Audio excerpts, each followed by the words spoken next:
Right. Hi guys. Um today's really going to be about why am I doing this project on timing? And why am I doing this project on timing kind of roots itself in a ironic, essay that I should have done for Cadell Last. um it was predicated on something. I'm avoiding school for this. Well, I hope it's worth it. um, so yeah, my work on timing kind of resulted from something that was originally called tension relativity, and it was supposed to be an essay in the Nietzsche anthology for Cadell Last. However, one of the problems with my tension relativity theory was that I couldn't get down one specific feature. And that one specific feature was the feature of timing. Um, and so this is where I had to spend a lot of time exploring what timing is. And then I had, of course, start thinking about time in a very indirect way because I had to think about timing. And then, of course, this led me to think about space and then now quantity and quality and how all these things sort of really infiltrate each other. But so I really share this. I share that I'm doing this project because um, for the first time, I'm pretty confident, um, like 99%, that it's going to be a book. Um, it's going to be a book. If you've been reading the Substack posts, that's going to be basically it. Um, of course, there's work that I've done before that that's not going to be in there because they're not really going to be related. But so far, everything that I've posted about time, quantity, space, etc., that's going to be in the book. Um,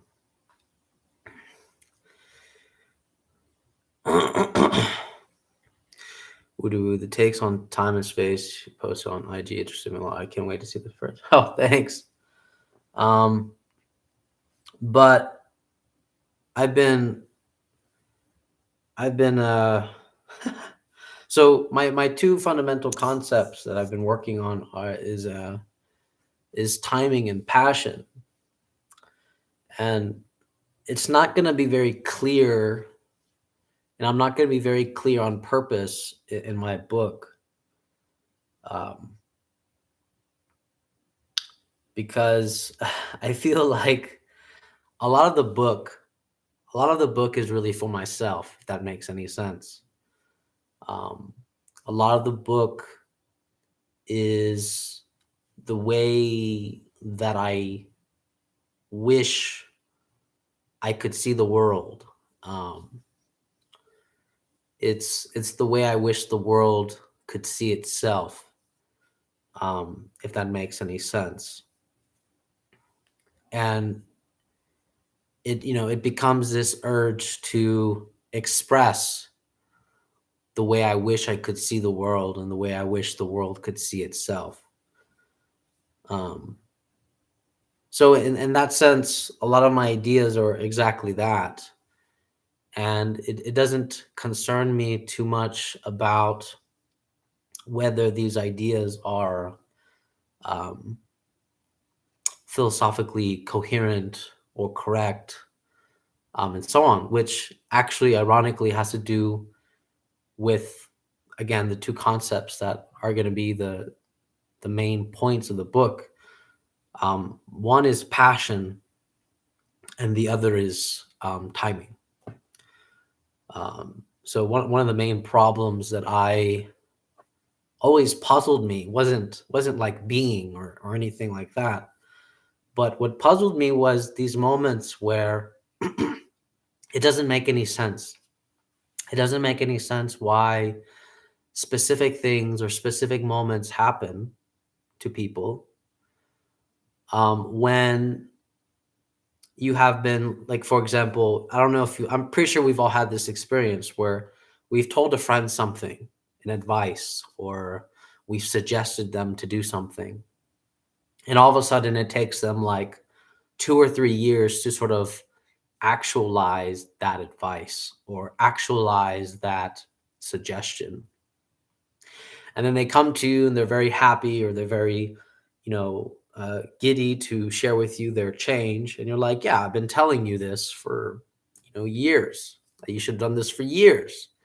Um, and the person's like, yeah, I know. I just needed to experience it, or I needed to be in a certain state of mind to understand you. And so this is the concept of timing that I've been working on. How do we make sense of this problem? What does it mean to make sense of this problem? Um, and then, how and then what the other thing that sort of haunted me after was, okay, so if timing is fostering the conditions for these moments,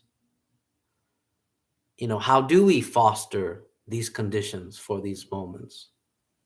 Because we don't really think about this. We typically think that these moments happen by chance, by luck. Um, and I'm going to challenge that a little bit, because actually what becomes chance or luck is actually something predicated on what I call like the other, when the other makes a choice. Um, it's funny because it's still a paper that I have to write, chance and choice, but chance, and just to help give like a grounding by what I mean by chance and choice, is, for example, typically we perceive chance probability on the from the view of the subject, right? However, what is a chance for me is a choice for the other. What does that mean? It means that, for example, if I need a place to stay, we can statistically do the probability of somebody welcoming me and letting me stay in the house, right? We can say like there's a certain kind of chance, right? However, from the perspective of the homeowner, it's actually not a chance. What does that mean? It's a choice. It's a choice. All that the homeowner needs to do is make the choice to give you a chance, to let you stay in the house. And it's the same thing with like the lottery. Actually, sorry, I'm still, getting over some of my sickness, but it's the same thing with the lottery, where you think that, you're jotting these random numbers down, right? And yet at the same time, it's your choice to jot those numbers down, right? It's your choice to give yourself up to probability and to randomness. But the people that create the game, the people that create the lottery, right? This is a choice. And even if you say, well, they put it in like a random generator, so it's more pure, it's more, But again, to put it in a random generator takes a choice. So there's this interesting interaction between choice and chance. And what I'm trying to argue is that every time choice and chance are on two different sides of the same coin, where what is a chance for you is a choice for another. What is a choice for you is that chance. And then what is a chance is a choice for another. So you see this constant interaction where when you're encountering the other, the choice is to give a chance to the other. Because the other is surrendering, surrendering, meaning that they give themselves up to the other in chance. In chance. This is what we take. We take a chance. To take a chance is to give yourself up to the other, to leave that up. And ironically, that itself is a choice. And the only thing that remedies that chance to come to fruition, is the fact that the other decides to take a chance on you as a choice and take you in. And so I think it's always interesting when we talk about like statistics and probability and all this other stuff, but really it's a study on choices. But what becomes fascinating is that all it proves is that we just have a sort of repetitive behavior about the way we make choices. But nothing accounts for the fact when we decide to make like a real choice, where, for example, if you're always in the space of kindness, right, then you giving money to like, people that need it, that's 100% chance, isn't it? That's 100%. So there's something, deeply ironic between choice and chance, where it doesn't have to be a kind of probability. It doesn't have to be a sort of mean. Um, so there is this, again, very fascinating interaction that I found between choice and chance, or what we perceive as random. I would say even the idea that, for example, if we were to devoid subjectivity, right? If I were to say something like, all right, what are the chances that a bird is going to land on my hand? That sort of epistemological gain um, is that the other is our lack of what we call chance is our lack of knowledge about the other, is our surrendering to the other. So that's some of the things that I've been um, thinking and working out. The other thing is passion. Passion, and this is why the book is going to be titled "The Passion of Timing." And there's another paper that I have to write on the difference between passion and desire. Where desire, if you look up the etymology of desire, desire already implies an object.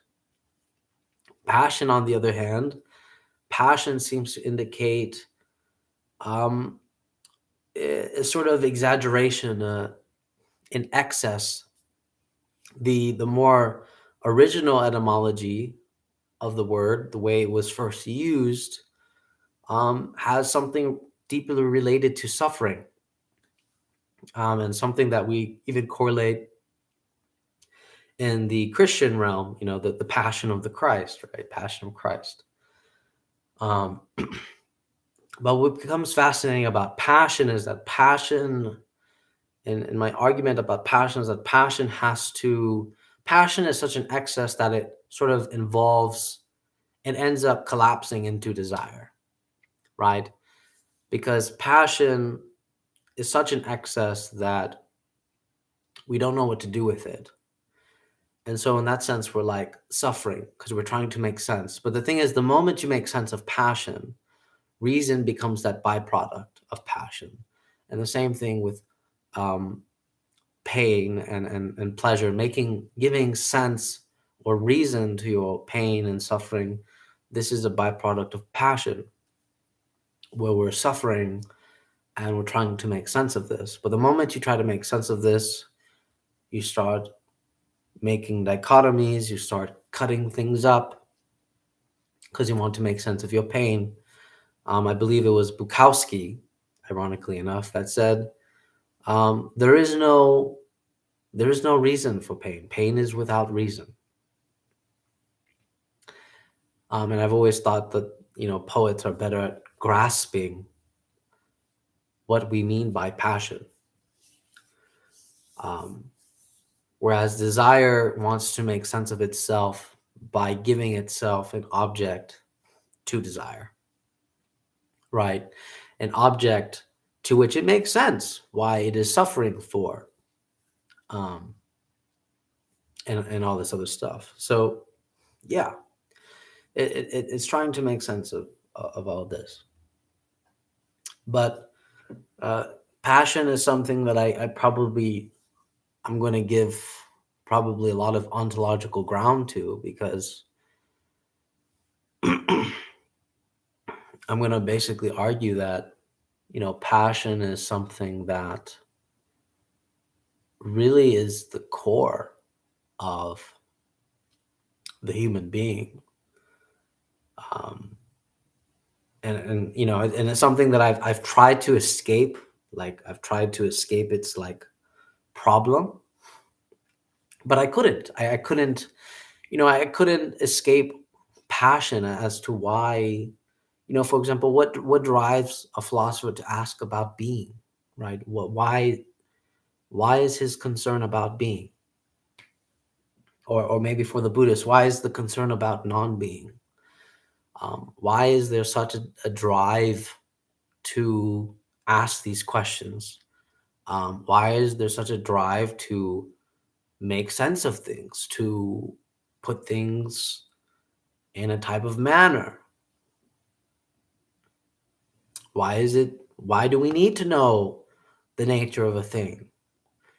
Why do we need to question how something came from nothing? All these questions. Why do we care about the hard problems of consciousness?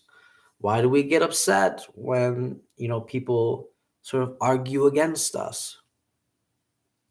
And this is something that I fundamentally call not as desire, but as passion. Because there's something about our passion that wants to be heard, um, seen. And what's funny about this is that because passion can only express itself in language and in logic and in hermeneutical interpretations,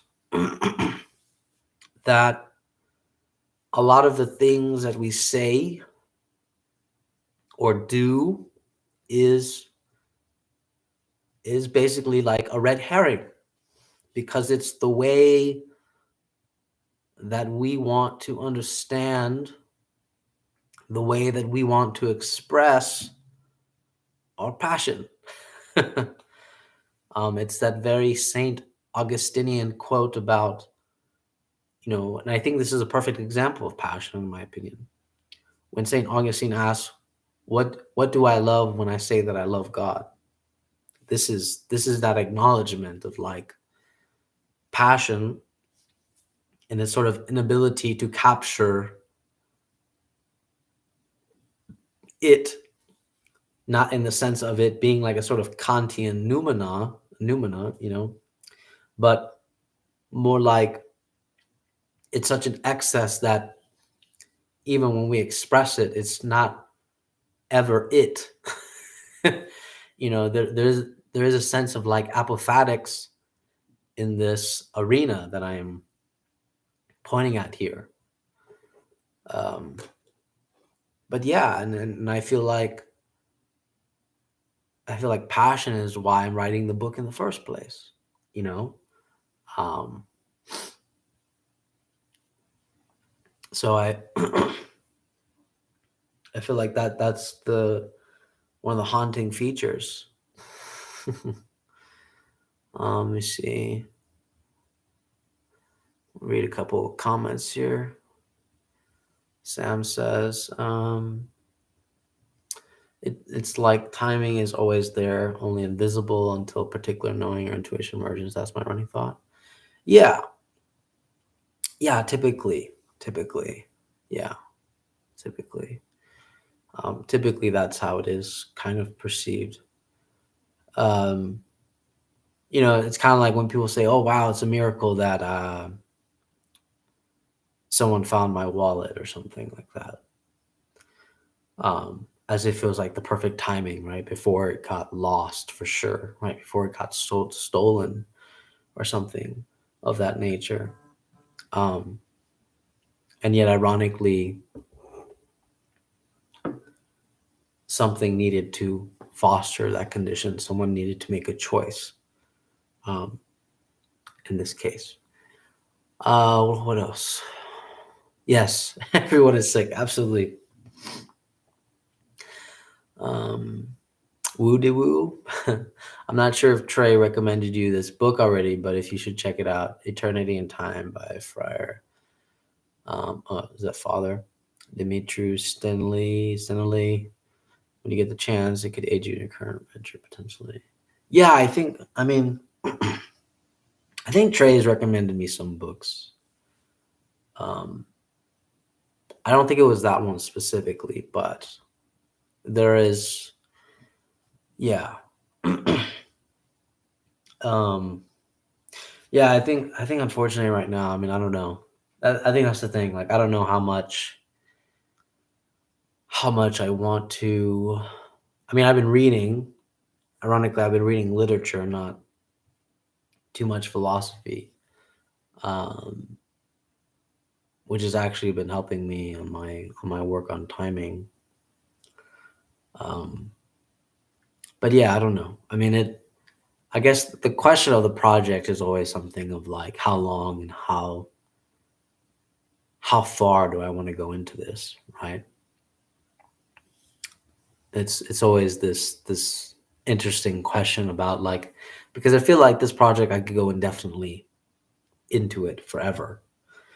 Um, and I keep asking myself, how far do I really want to go into this, right? How far, do I want to read? When would be the stopping point for your research to just do this? Um, yeah, I'm not sure. I mean, and this is why, like, I'm always a little hesitant about like whether, how much do I want to do research and sit down and be methodical about it, because ironically enough, I'm not. Really, it's only 13 pages. Well, then I could probably look at it. If it's 13 pages, but yeah, the what was I saying? Yeah, the thing is, I'm not really a methodical writer. I'm not a methodical writer. I'm naturally anti-systematic. I'm very, very naturally systematic. The book, if anything, is going to be riddled with like ideas that are together, not together, and then there's going to be like these snippets of like poems. If that makes any sense. These snippets of poems just kind of sprinkled in the mix of these articles of you know philosophical concepts, basically. um but I've embraced the way that I write. And ironically, once now that I embrace the way that I write, um I've become it doesn't feel like I'm doing the writing, or anything like that. It doesn't feel like a sort of burden. The only thing that feels like a burden these days is all the content that I have to get out.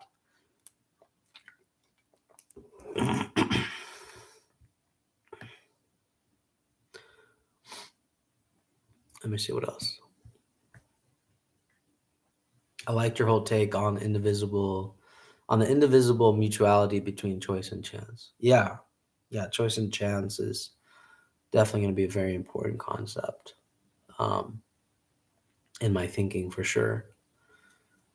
What else? Sam's like, no, literature is great. Yeah, literature is great. I mean, I love Milan Kundera. I'm getting so many concepts. And then also,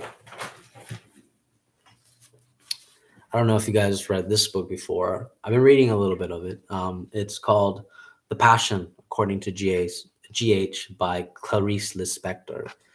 Um, Clarice Lispector is amazing. Her thoughts are, I mean, just within a couple of pages, if you just read a couple of pages, like, this is literature. And yet, ironically, there's so many philosophical thoughts that this woman is expressing. It's overwhelming how much philosophical thought she is expressing in her writing. And yet it all takes place within this setting of like her, in a hotel room or thinking about her room and a maid and so on. It's and how the way she observes the room and all the philosophical concepts that sort of arrive about the way she observes a room and cleaning the room. And it's very fascinating. Woody woo. I totally understand your process. Thank you. Sam says, yeah, poems. Well, I mean, I used to write a lot of poems, but I think now I just write them like, when I have these little short thoughts. I think that's how I look at poems to me, like little short condensed thoughts that just want to be written down. And sometimes, I keep thinking, oh, well, maybe I should incorporate this. I should make this a whole long paper. Um, but, sometimes I think the beauty of the thought is that it wants to be by itself. It doesn't want to be covered. Um, and I can't explain that choice making. How do you determine when a thought and I don't know. It seems like really when I write my papers, there's ideas, right? And then there's these thoughts, these one or two lines that sort of arise, and I'm like, okay, that's it. That's what's going to be written. That's what's going to be put in there. But yeah, I think a lot. I think this book is going to be a lot of. I mean, I already have like what like I'm creeping on like 30 pages right now. Um, so it's going, but yeah. Sam says marketing is terrible. Yeah, yeah, yeah. I mean, this book will be something for friends and people that are curious. I don't really. Um, I definitely like the Nietzschean approach. Where Nietzsche just sort of just gives. He just sort of like published the book and then he gave it to his close friends, and that'd be it, really. Because I feel like a lot of the things that I talk about is not going to be within reach for many people. Um, it would definitely make sense that the crowd, the audience that is there, is definitely going to be, the people that are familiar with my talk and work on this stuff. Sam says, apologize, I'll take care of the girls. No, no worries, no worries, Sam. Hope you two have a great day. But other than that, I think that is it. and I will check out that little book. Um, woo doo woo. You call it Eternity in Time. Okay, Eternity in Time. All right. Well, yeah, that was it. Hope you guys take care. All right. Hope you guys have a good New Year. All right. Take care. Bye.